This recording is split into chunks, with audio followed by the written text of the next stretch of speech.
Baiklah, kita akan sambung dengan soalan nombor 17. Harap semua boleh sediakan soalan yang kamu dah buat tu dan buat pembetulan. Jika ada pembetulan yang perlu dibuat, kita bacakan soalan tu. Yang pertama, rajah 1 menunjukkan susunan radas bagi satu eksperimen untuk mengkaji proses 1. Okey, jadi kita buat lagi soalan tentang proses resapan. Proses resapan. Namakan proses yang terlibat, namanya adalah proses resapan. Okey. Kemudian seterusnya, nyatakan jenis zarah dalam kalium manganat 7. Okey, kita dah pernah biasa buat soalan ni. Kalau diberikan jenis zarah ini hanya ada 3 sahaja jawapan yang mungkin, iaitu sama ada atom, molekul ataupun ion. Jadi apakah jenis zarah yang sepatutnya ditulis? Okey, kita punya clue adalah dua perkataan ni. Kalium manganat. Manganat ni bukan logam dan ini adalah logam. Kalau logam dan bukan logam duduk sekali, itu sebatian ion. Jadi jenis zarahnya adalah ion. Okey, seterusnya sekali lagi kita kena terangkan berkenaan dengan teori kinetik jirim. Okay. 3 markah kat situ, bagaimana kita nak terangkan teori kinetik jirim. Okey, kita boleh tengok soalan kat sebelah kiri. Kamu tengok soalan sebelah kiri, jawapan duduk kat sebelah kanan. Okey, file yang sama. Okey, jadi bagaimana kita nak tuliskan pemerhatian dalam eksperimen ini berdasarkan teori kinetik jirim? Okey, yang pertama sekali, zarah kalium manganat 7. Zarah kalium manganat 7 adalah halus dan diskrit. Ini adalah poin yang pertama tentang teori kinetik jirim, iaitu zarah-zarah ini halus dan diskrit. Okey, poin yang kedua, zarah bergerak, zarah-zarah bergerak dari kawasan berkepekatan tinggi ke kawasan berkepekatan rendah. Okey. Zarah bergerak dari kawasan berkepekatan tinggi ke kawasan berkepekatan rendah secara rawak. Dan yang ketiga adalah markah yang ketiga. Kamu tak perlu tulis 1, 2, 3 tu pun tak apa. Tapi cikgu nak tunjukkan poin kepada kamu. 1, 2, 3 poin. Poin ketiga, mengisi ruang. Zarah itu mengisi ruang di antara zarah agar-agar. Okey, jadi saya harap pelajar semua dapat nampaklah 3 poin yang berkaitan dengan teori kinetik jirim. Kita dah banyak kali buat, halus dan diskrit. Kemudian bergerak dari kawasan berkepekatan tinggi ke kawasan berkepekatan rendah secara rawak. Okey, dan kemudian seterusnya mengisi ruang antara zarah-zarah medium. Di sini gunakan medium yang berkenaan. Kalau udara, gunakan zarah-zarah udara. Kalau agar, gunakan zarah-zarah agar. Kadang-kadang ada soalan menggunakan medium air, so gunakan yang antara zarah-zarah air berdasarkan soalan. Okey, B.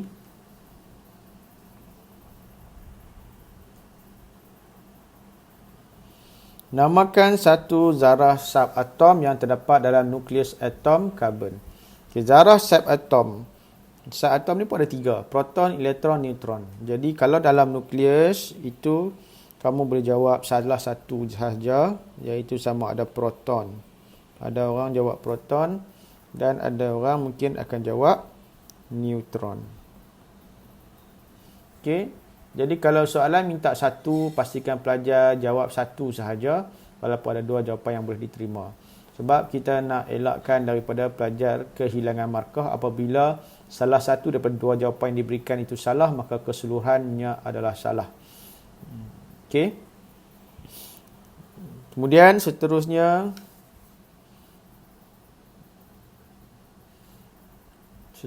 adalah soalan 2. Apakah yang dimaksudkan dengan isotop? Jadi isotop adalah, ini satu yang kamu kena hafal lah. Hafal. Isotop ialah atom-atom dari unsur yang sama yang mempunyai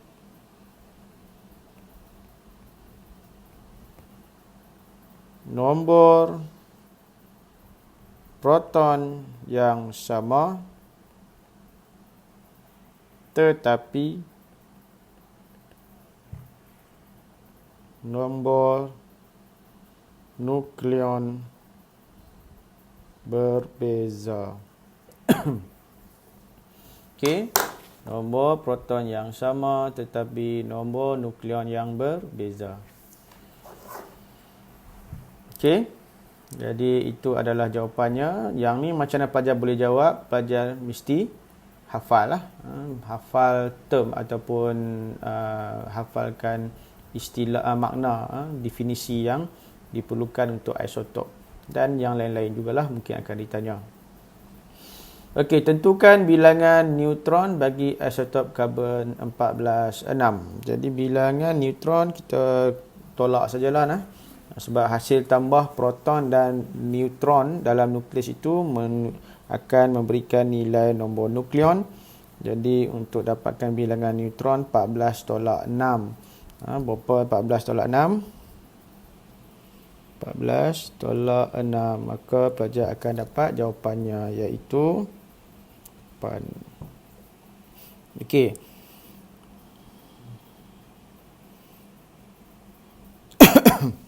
Nyatakan satu kegunaan karbon 14.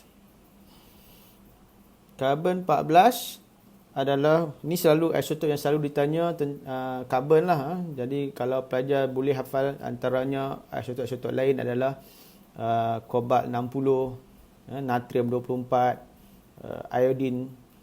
Karbon yang nombor satu kena hafal, yang paling utama sekali karbon lah, iaitu karbon 14 untuk menganggarkan usia artifak sejarah, artifak yang prasejarah. Itulah cara macam mana kita nak dapatkan usia rangka ataupun bahan-bahan berharga yang kita jumpa tertanam dalam tanah. Jadi kita buat karbon 14, pentarikhan karbon 14 atau bahasa Inggeris carbon dating. Next, soalan 18. Seterusnya soalan 18. Tuliskan susunan elektron bagi atom magnesium. Senang, 2, 8, 2. Dan nyatakan kedudukan magnesium dalam jadual berkala unsur. Okey. Kumpulan 2, kala ketiga. Okey, itu adalah berdasarkan nombor bilangan elektron valence. Maka ini akan menunjukkan kumpulan yang berkaitan. Dan kala ketiga ni dia bolehi dengan bilangan petala yang terdapat, iaitu 3 petala. Maka itu akan menunjukkan bilangan kala. Okay, kemudian seterusnya, apakah keadaan fizik bagi klorin pada keadaan bilik. Ini kena baca, kena baca apa tu, kumpulan 17, kumpulan 17. Jadi keadaan fizik bagi klorin pada keadaan karbonat. Soalan tak bagi sebarang takat didih ataupun takat lebur untuk klorin. Jadi pelajar sekurang kena baca dan ingat fakta-fakta tentang kumpulan 17. Iaitu kalau klorin gas pada suhu bilik. Okey, unsur manakah yang membentuk oksida yang bersifat asid? Ini kita biasa jawab dalam soalan yang sebelum ini. Unsur yang membentuk oksida bersifat asid mestilah unsur yang daripada kalangan bukan logam. Jadi kalangan bukan logam itu ada antara tiga ni. Yang bukan logam adalah klorin. Klorin yang bukan logam. Maka oksida daripada klorin akan bersifat asid.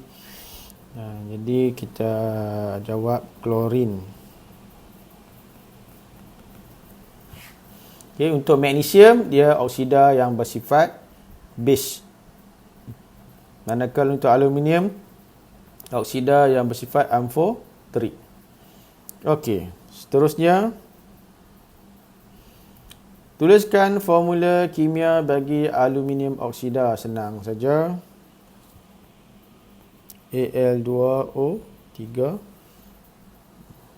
Okey, harap pelajar dapat jawab.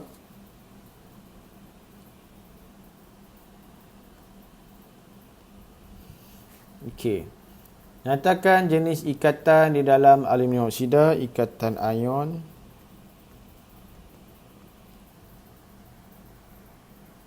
Mengapa ikatan ion? Macam saya sebut tadi, soalan awal-awal tadi, apabila kita ada logam dan bukan logam, maka itu adalah terbentuknya ikatan ion.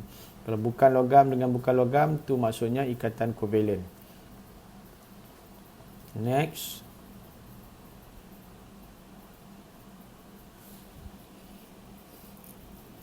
Okey, 2.4 gram. 2.4 gram magnesium bertindak balas dengan klorin untuk membentuk 9.5 gram klorida. Jadi pertama sekali kita nak menentukan formula empirik magnesium klorida. Kita dapatkan mol dahulu. Kalau boleh buat jadual lah. Buat jadual. Buat jadual yang baru nampak kemas sikit lah. Gisim. Bukan gisim lagi. Buat dulu magnesium dan klorin. Magnesium, klorin,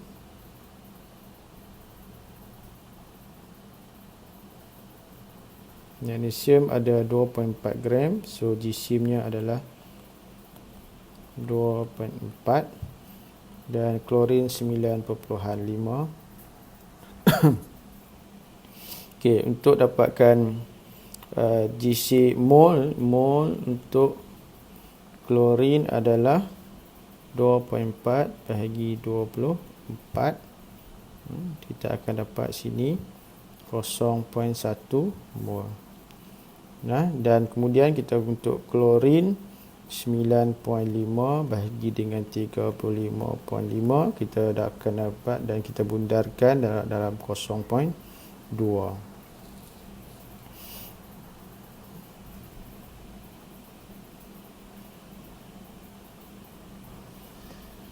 Okey, kemudian kita cari nisbah mol. Nisbah mol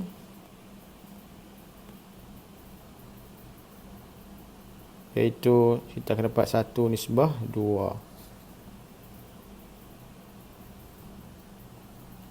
1 nisbah 2, maka kita, formula empirik bagi magnesium klorida akan jadi MgCl2 dengan merujuk kepada bilangan nisbah yang kita dapat itulah 1 nisbah 2. Okey. Jadi kalau pelajar buat soalan formula empirik ni, kadang-kadang ada beberapa soalan yang tricky sikit. Ada beberapa soalan yang tricky sikit yang ada pelajar tanya saya sebelum ni. Kalau kita tengok kita boleh refer kepada soalan contohnya. Saya bagi contoh. Okey, kalau tengok soalan ni, ini adalah contoh soalan yang agak tricky dari segi pengiraan. Sebab kalau kita tengok kalau kita dapat satu soalan, dia bagi jisim karbon 2.1, kita kira situ jisim karbon 2.16. Jisim hidrogen 0.42. Jadi kita boleh kira mol. Dengan mol yang kita kira tu, kita akan dapat nilai macam ni contohnya 0.18 dengan 0.42. Okey. Daripada bilangan mol yang macam ni, kita akan buat nisbah, kita akan dapat nilai yang macam ni. 0.8 bagi 1 nisbah 2.33. Jadi pelajar yang tak biasa jawab soalan macam ni, dia akan dapat nisbah dengan nisbah yang tak betul lah. Mungkin kerana pelajar tersebut membundarkan 2.33 jadi 2. 1 nisbah 2, which is salah. Tak boleh. Sebab nilai yang 0.33 ni sangat besar. Pelajar tak boleh abaikan 0.33 dengan cara membundarkan. Jadi apa yang pelajar kena buat adalah cuba dapatkan nisbah yang betul dalam nombor bulat. Jangan ambil dalam perpuluhan, tapi ambil dalam nombor bulat. Ni 2.33 nombor puluhan. Kita nak, sebab tu formula empirik. Dia punya definisi adalah formula yang menunjukkan nisbah mol teringkas dalam nombor bulat. Jadi pelajar tak bolehlah simply tukar jadi nombor bulat dengan membundarkan, melainkan gunakan faktor sepunya, iaitu kita darabkan nombor 1 ni dengan 3. So sini bilangan 1 akan jadi 3. Kemudian 2.33 pun kita darab 3, maka kita akan dapat 6.99. 6.99 tu boleh kita nak bundar jadi 7, 6.99, kerana 6.99 tu memang nilai tu yang sangat-sangat hampir. Kita boleh abaikan 0.01. Jadi dapatlah nisbah 3 nisbah 7. Jadi formula empirik antara karbon dan hidrogen ni adalah 3 nisbah 7, C3H7. Bukannya C1H2. Jadi teknik kat sini kena faham. Bila pelajar dapat nisbah mol, bila dapat nilai mol itu, pastikan nombornya tu nombor bulat. Jika bukan nombor bulat, mesti cari faktor sepunya untuk dapat nisbah dalam nombor bulat. Macam soalan kat depan ni, 3 nisbah 7.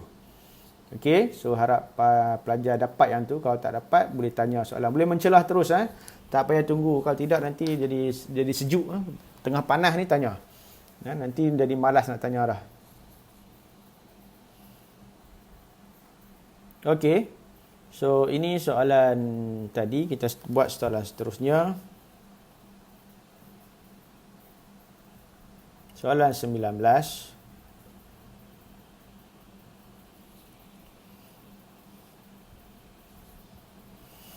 Okey, jadual 1 menunjukkan bilangan proton dan neutron. Okey, Alia tanya, cikgu bila nak tolak untuk dapatkan mana soalan ni? Dah lari lah. Cikgu bila nak tolak untuk dapatkan jisim tu? Kabulkan ke klorin 0.3. Banyaknya soalan tak baca tadi. Cikgu macam mana nak beza untuk kumpulan 2 dengan 12? Okey. Nombor 1 dengan untuk soalan Syazari dulu, kumpulan 2, kalau kamu buat soalan yang ada balance elektron 2, itu confirm kumpulan 2 dan bukan kumpulan 12. Sebab kumpulan 12 dia adalah transition metal. Jadi transition metal, nombor bilangan protonnya bukan kecil-kecil. Bilangan protonnya, bilangan elektronnya adalah lebih daripada 20. Lebih daripada 25, lebih 25 macam itulah. Dia nombor yang besar. Jadi kamu hanya susun untuk bilangan proton 1 sampai 20 sahaja. Jadi kalau kamu susun belakang ada 2, tu memang kumpulan 2, bukan kumpulan 12. Dan kamu tak akan susun elektron untuk kumpulan transisi, kumpulan logam peralihan. Jadi kamu takkan susun untuk logam peralihan. Bila kamu dapat 2, kamu susun dapat 2, itu memang kumpulan 2. Okey, tapi kalau kamu susun dapat 3, itu kumpulan 13. Kalau kamu susun dapat 3, itu kumpulan 13. Sebab kumpulan 3 dia logam palihan. Nah, kalau kumpulan 3 logam palihan, so kamu takkan susun untuk kumpulan 3, kumpulan palihan. Jadi kita tolak logam palihan, jadi kamu akan susun bila dapat nombor kat belakang, kalau 1 dan 2 itu kumpulan 1 dan 2. Kamu dapat 3 terus skip jadi kumpulan 13. Syazari okey tak? Faham? Alright, okey. Alright, then okey, klorin 0.3. Tadi 0.3, saya tengok balik.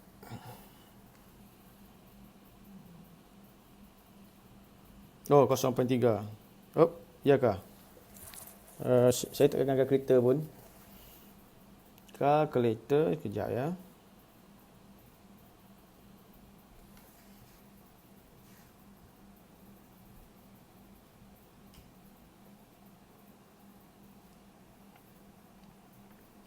Salah tadi.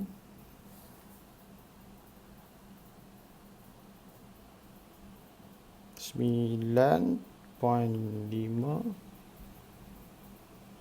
Okey, betul. Yang ni saya silap tang mana? 9.5. Kita sepatutnya kita okey.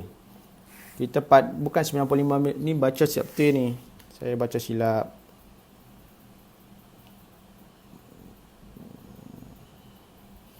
Okey, yang ni kalau pelajar tengok 9.5 gram magnesium klorida. So kena tolak ah, no? Kena tolak.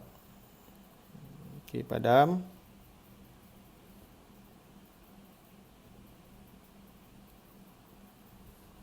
Okey, 9.5 gram magnesium klorida bermaksud 9.5 tolak 2.4. Okey, 9.5 tolak 2.4. 5. Ilhan kalau nak buat jadual lah. Kalau tak buat jadual nanti tak sistematik, tak cantik. Buat jadual. Tak buat jadual pun dapat markah. Tak buat jadual pun dapat markah. 9 tolak 2 tu 7. 7.1. 7.1 bahagi 35.5. Okey, betul dah dapat 0.2. Kan? Sebab cikgu dah tahu dah nisbah dia mesti 2 punya kat belakang ni. Sebab Mg2 plus Cl minus. Jadi MgCl2 last sekali. Okey, 7.1 bagi 35.5. 7.1 bahagi 35.5. Okey, 0.2. Alright. Okey, bukan 0.3 lah, 0.2. Cuma yang ni yang tadi kamu silap. Sebab saya silap 9.5 ni kena tolak dengan 2.4. Okey, jadi biasalah kena baca betul-betul soalan. Okey.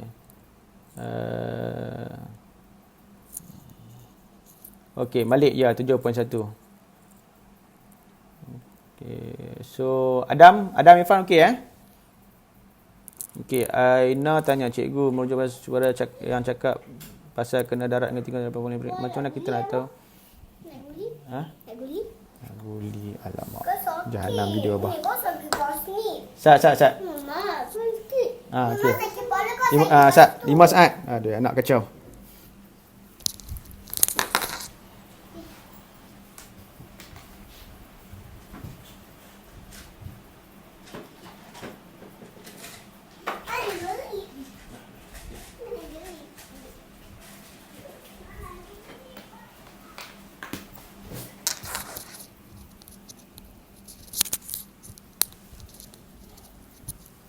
Alright.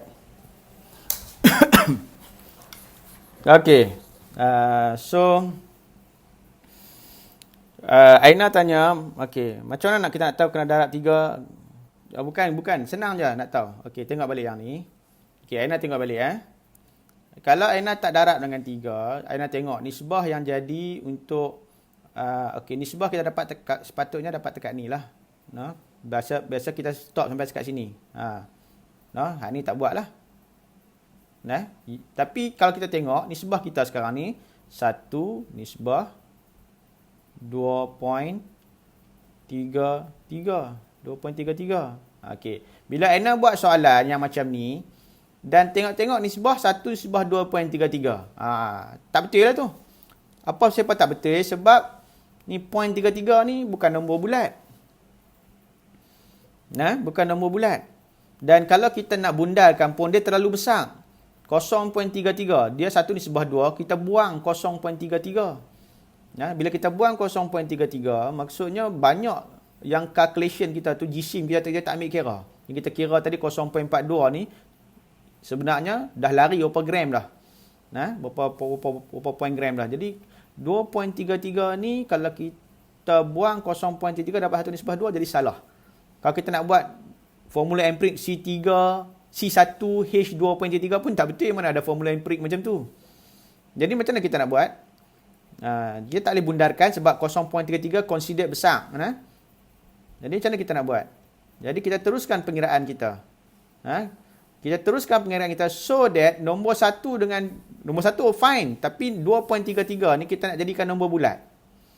Nak jadikan nombor bulat, sifir dia kita tengok apa kita nampak dah, 0.33 darab 3 jadi 0.99. Jadi kalau 2.33 darab 3 jadi 6.99. Okey, 6.99 ni kita boleh terima sebagai 7. Sebab walaupun pembundaran berlaku, tapi 6.99 dengan 7 beza 0.01, sangat-sangat kecil.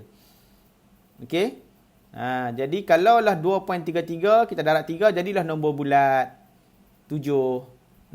Hak ni 1 darab 3 jadi 3 lah.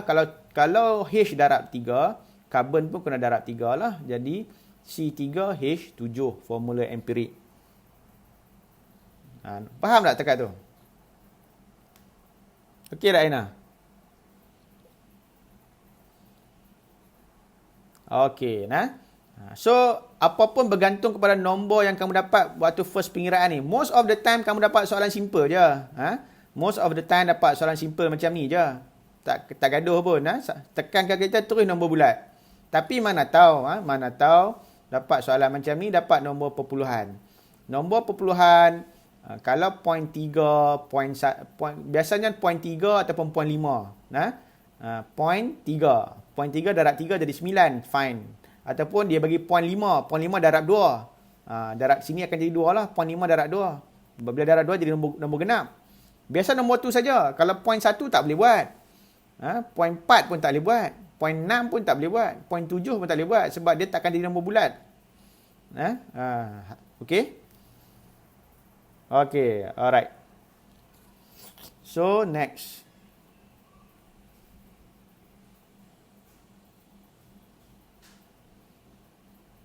Nombor 19.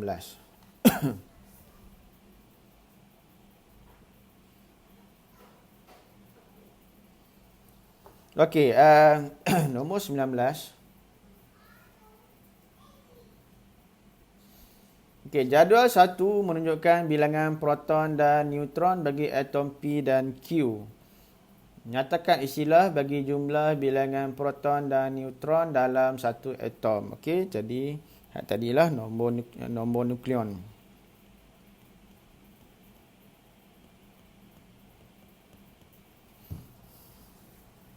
Okey, next.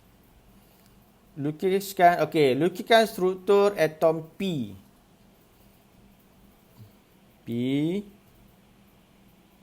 Nukleus. Kita kena label nukleus ni sebab dia suruh lukis struktur, bukan susunan elektron. Okey, sekali lagi kita label. Kita lukis semua dulu. Dia punya elektron shell. Elektron shell dia ada proton ada sebelah. So 2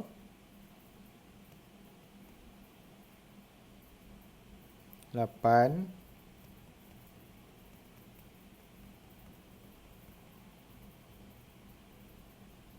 1.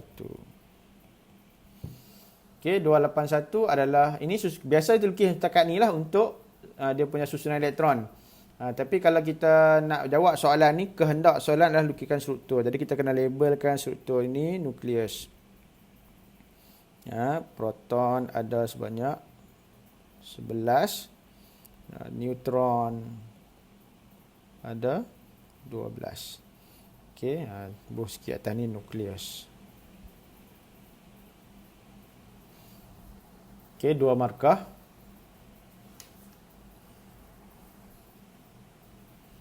Tuliskan simbol P dalam bentuk A, Z, Y. Okey. P So P, simbol P lah. A-nya adalah bilangan nombor nukleon iaitu 23. Z-nya 11. Okey, itu percubaan ada yang macam-macam cara lah pelajar buat. Ada yang sebelah ni, 23 sebelah ni salah. Ada yang sebelah macam tu pun salah. Macam ni saja betul. Next.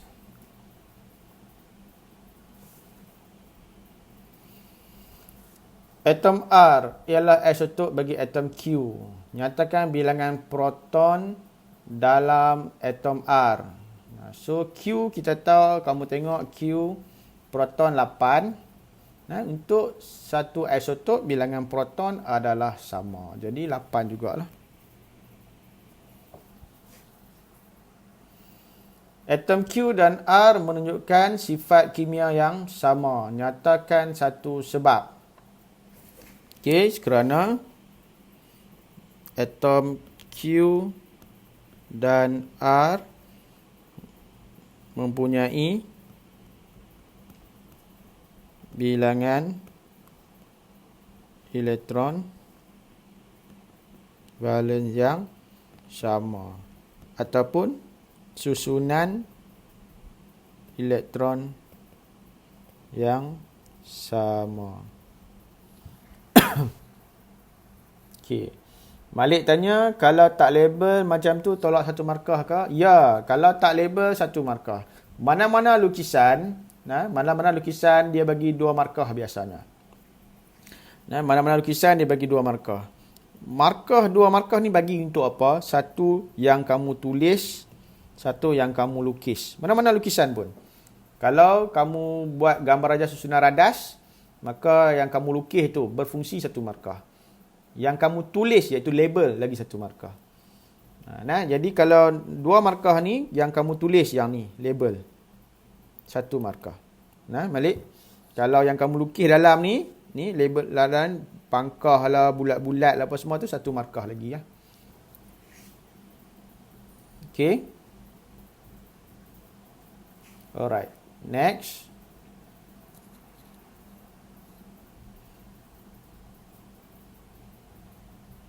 Okay, unsur Q ialah satu sebatian dengan takat didih 34 darjah negatif 34 darjah Celsius. Okay, ramalkan keadaan fizik unsur Q pada suhu bilik. Okey, yang ni kan nampak senang soalan ni. Tapi ramai kalau buat betul-betul ramai yang silap sebenarnya. No? Jadi untuk macam mana cara kaedah supaya kamu tak silap. Okey, so kita boleh buat garis suhu.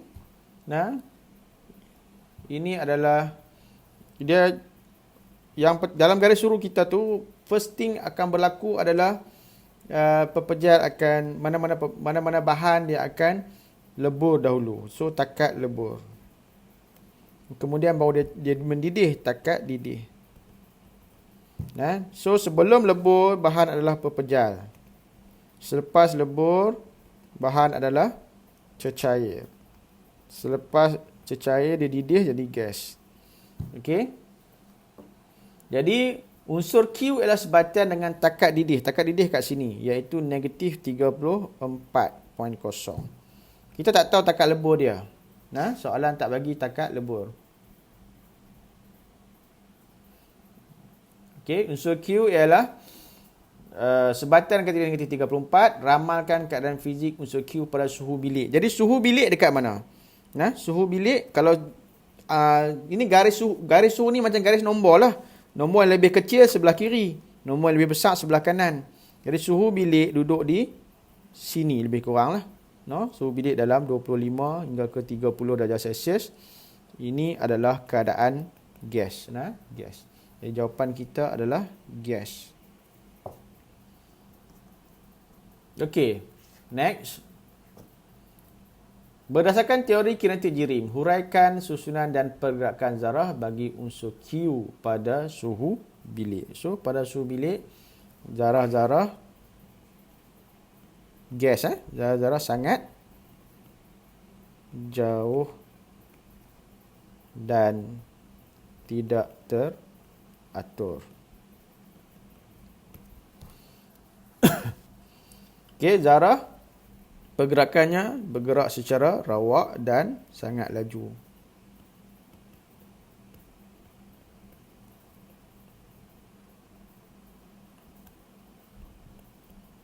Sangat laju. Okey, next. Okey. Dah siap soalan 19.